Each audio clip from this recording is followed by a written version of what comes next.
All right, here we are with Freddie. It's backstage, the Blasco. 5th anniversary of the Metal Allegiance, man. Weapons of the New. How are you today? Very good, man. How are you? Doing great. So, last night, Phoenix, tomorrow, Vegas, and then San Francisco to culminate this little West Coast run. Yep.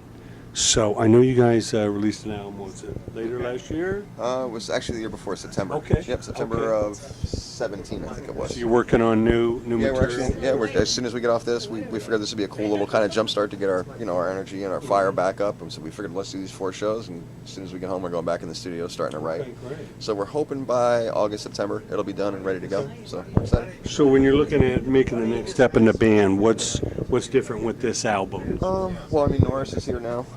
He kind of came into the band a little bit towards right when the record got released. So now I'm looking forward to writing with him. So the band's grown a lot. We've toured a lot. We've kind of grown as a unit together. So it should be a little bit more mature and just kind of similar to what we're doing, just a little bit next step. More writers, more ideas, Yep. a little more time taken to do it right. Yep, that's where Any ideas of who you're going to have help produce it, or where you're going to do the studio? There's a couple of names out right now. We haven't decided 100% yet, so we're going back and forth in our management. We got it narrowed down to a couple guys, but nobody 100% yet. So it'll be good though. Yeah, I know a lot of changes in the recording world, with the digital recording, but it's always good to find the guys that can get that sweet sound, that classic sound and and all that. I know there's a couple studios out here that are just booked constantly because people want that big drum sound, Oh, yeah. that classic metal sound. Yeah. Now, when you were coming up, who were your heroes? Who were the bands that really Guitar players or actually bands? Both. Guitar players, guys like Joe Satriani, Steve Vai on the more musical side, and then like the metal side was Metallica, Testament, Overkill, Slayer, like your typical thrash bands is what I really grew up on. I loved that stuff. To the 80s. Yeah, mid 80s kind of thrash stuff that kind of happened. I loved it, absolutely loved it. It kind of stuck with me, all the way through growing up. Yeah. So mainly that stuff. Of course the basic stuff like Jimi Hendrix and stuff, but like the really big guitar influences were like Dave Mustaine. The way the guy could play rhythm guitar, it was like a fucking machine. It's unbelievable. I remember a show they just bulldozed the LA Sports Arena. It's a soccer stadium now. But I remember, God, what year was it? It must have been late 80s. It was Judas Priest, Megadeth, and Testament. I know. The Clash of the Titans tour. I remember that. Yeah, I remember Mustaine floating in backstage, higher than a kite. And Rob Alford's there waiting for him, the big greeting, but just seeing, the legends come together like that, it's always great. Of course, Chuck Billy on the show here tonight. Yeah, I know Chuck for years. I mean, I was lucky. He's an awesome dude. I love him. He's great, And I was saying to Chris yesterday, it's if my 15-year-old self could be here, it's cool like that. We played with these guys at Gramercy in New York City, and I think it was September we played with them, and it's cool. We've been really lucky to tour with some of the bands that I've gotten to tour with over my life. Yeah. Motorhead, I've toured with my old band. Just guys you grew up like you, and you're standing there having a beer with them or having dinner with them or shooting the shit with them. Take those memories to your grave. Wow, yeah, it's awesome. It's awesome. So I love it. It's exciting. Yeah, it's cool. So what can you say about David Ellefson? He's awesome. He's one of the nicest guys ever. Chris, our guitar player, was having back issues yesterday, and I saw Dave, and I saw him stretching, and I'm like, I said, did you hurt yourself? And he said, no. I said, my chiropractor just adjusted me, and I said, Chris is hurt, and I said, he twisted weird. He said, well, where is he? I said, he's on the bus. He said, my chiropractor's in the back. Bring him in here. So he's like that kind of guy. Yeah. Dave Ellison is probably the nicest guy in heavy metal. He's absolutely. Really good dude. And coming through what those guys came through, in the early days, like I say, it was beyond sex, drugs, and rock and roll. And to see him come through the other side and be the family man and, caring about people. Yeah, he's awesome. He's such a nice dude. Yeah. That's I can imagine him back in his day when he was young. He must have been fucking shot out of a rocket. One of my buddies was a tech for Megadeth during the worst years. Yeah. And he said it was a nightmare. I can imagine. You'd fly to Japan and finding the dealer was way more important than doing the gig. I'll put it that way. Wow, that's rough. He's such a nice dude. I can't even see it. Yeah, I know. It's just hard to imagine. really loving it for the right reasons, you know, with the music. But Alex Skolnick on guitar, Testament. You got Alex was a huge influence to me. You know, when I was a kid, that was one of the guys I wanted to play. Like, you know, when I was 16, 17 growing up. So that's awesome. Yeah, he's out there doing the Trans-Siberian Orchestra and all that. And he's a hard-working dude, man. I gotta give it to him. He's still. Yeah, it really is. Who else we got playing in the Allegiance? On this run, so it's Chuck. Phil DeMel. Yeah, Phil DeMel. He's doing it. The main guy, I think, is Mark Menji. It's like kind of, I think, his thing. Mike Portnoy, I saw him yesterday. Of course. I mean, how many bands is that guy in? Yeah, same thing. Hardest fucking working guy, man. It's insane how hard. I hate to have to keep his schedule, man. It's like unbelievable how hard these guys still work. It's the Sons of Apollo. Or what day is it? You know, it's crazy. Where am I and what show am I doing? John Bush is out here doing it. I watched him at Soundcheck yesterday, dude. I went over and just gave him a hug. I'm like, dude, you are a fucking. He's so good. He's so good. He was flawless. I kind of feel sorry he didn't get to do the big 4 shows. You know what I mean? Yeah, he really should. Kind of weird, you know. I got to tour with John and Anthrax back in like 2003 or 2004. My band was opening for him. He was fucking unbelievable then. And I mean, I'm an Anthrax fan from when I was a kid. Yeah. But honestly, I like John Bush better. Oh, sure. I think he's just a better singer. I mean, there's no question. And he's the nicest person ever. And you know the story. He turned down Metallica, right? I didn't know that. Oh, yeah. I never. No. Yeah, Hetfield, they offered him the gig. Hetfield just wanted to play guitar. Wow. He was offered the lead vocalist job. Wow, I never knew that, man. Early on, yeah. Wow. And he's like, no, I'm cool. I got my band. Yeah, he's awesome. He's such a good dude. Because he grew up with the Saint guys, and he's like, no, I'm good where I am. Yeah. Wow. You know, in retrospect, you're kind of wondering, like, if you would have known. You know? Of course, you know.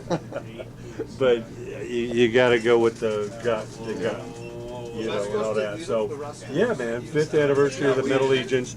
You guys working on another record, you know. Obviously, we're talking about New York and LA and these markets out there.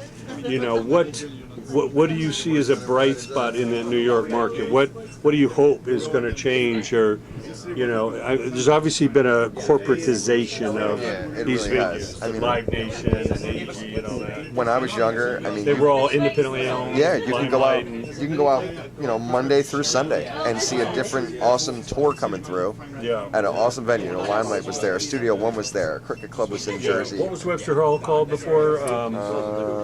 Hey, what the Webster Hall used to be called?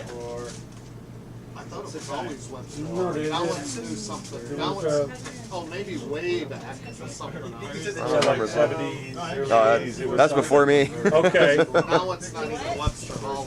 Yeah, what do they call it now? I think they're just. I think they're going to reopen it as Webster Hall. Yeah, they It's like just. Sony something. Well, they just announced something, but I think they're keeping the name. Sorry. So I was lucky when I was young, you know, growing up in New York and New Jersey. There was always rock shows to go see. Now it's not like that anymore. So it kind of sucks being like a band starting to build and develop. You want to play your hometown, and it's not like you can go build a fan base at the Limelight or at Studio One, or it's not like that anymore. So it's really changed a lot. Yeah. So I mean, we've been lucky. We got to play. We've played PlayStation Theater. We've played the Gramercy Theater. Where else do we play in the city, Chris? Where else did we play in New York? Gramercy, PlayStation. Yeah.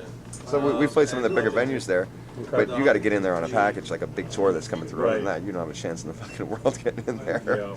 So it's, you know, it's definitely not the same as it used to be. And our friend Chip helping you on the publicity side, of course, great, man. setting us up, working forever with Judas Priest and so many acts, you know. Why did you make the call to Chip? We were dealing with Michael Mazer from Mazer PR. He was my management for probably almost 20 years. He's been kind of working with me.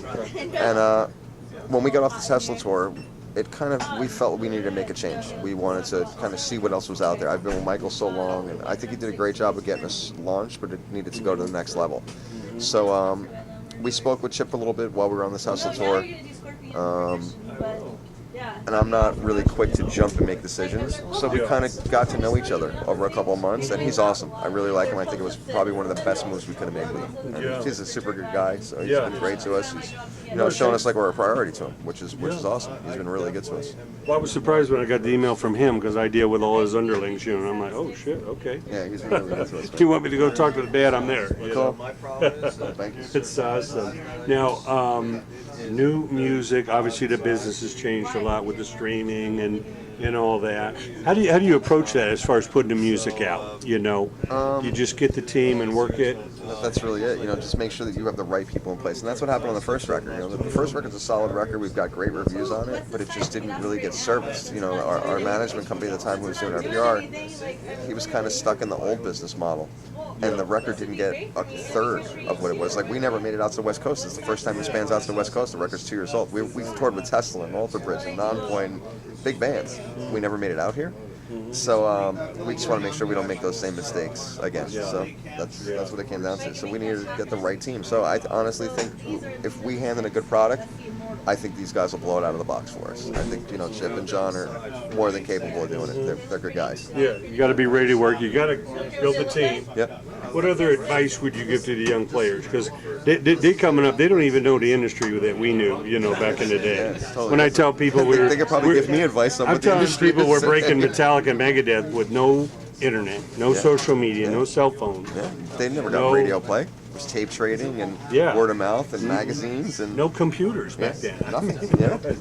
It really was about relationships and phone calls and pressing a flesh. You'd be in the record stores, you'd be in the clubs. That's where me and Ray, you know, Ray was in Spread Eagle. So, I mean, him and I are always, we're the first ones out at the merch table, hanging out and signing things and talking to people and getting on the phone, doing interviews. And we love doing this, you know, and part of why you do this is that connection. You want, it's not like, oh, I need the praise of having a ton of fans. I could give two shits about that. I like the connection of connecting with people. You know, when you actually connect on a musical level and you guys get it, it's fucking awesome. There's nothing cooler than that. So that's kind of what keeps us doing it. Sure.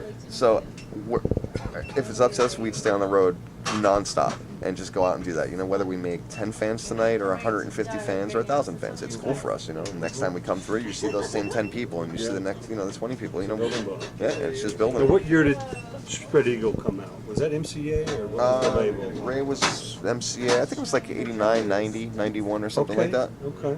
Yeah. So Ray did his hard work. Okay. You know? That's awesome. Yeah.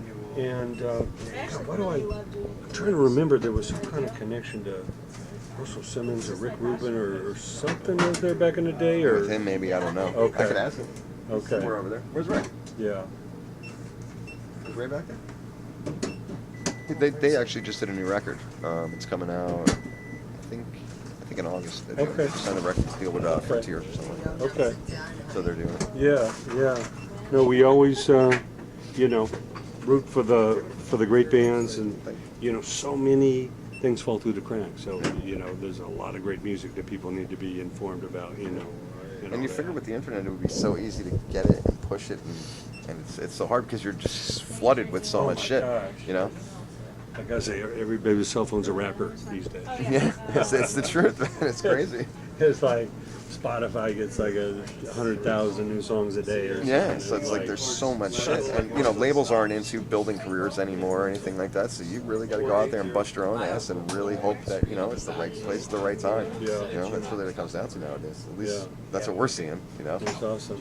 Now, will you be premiering any of the new stuff tonight, or is No, it all no. from the last album? All for the last record. Yep. Okay. So, you know, out here it's brand new, so Yeah. so we're kind of lucky. So that's it. Great. Well, always good to see you. Thanks so much for sharing some time on the tour bus here. Thank you for About to get down with the Metal Allegiance. It is on. Belasco Theater. Thanks so much. Thank you. Weapons of ANEW. Thank you, sir.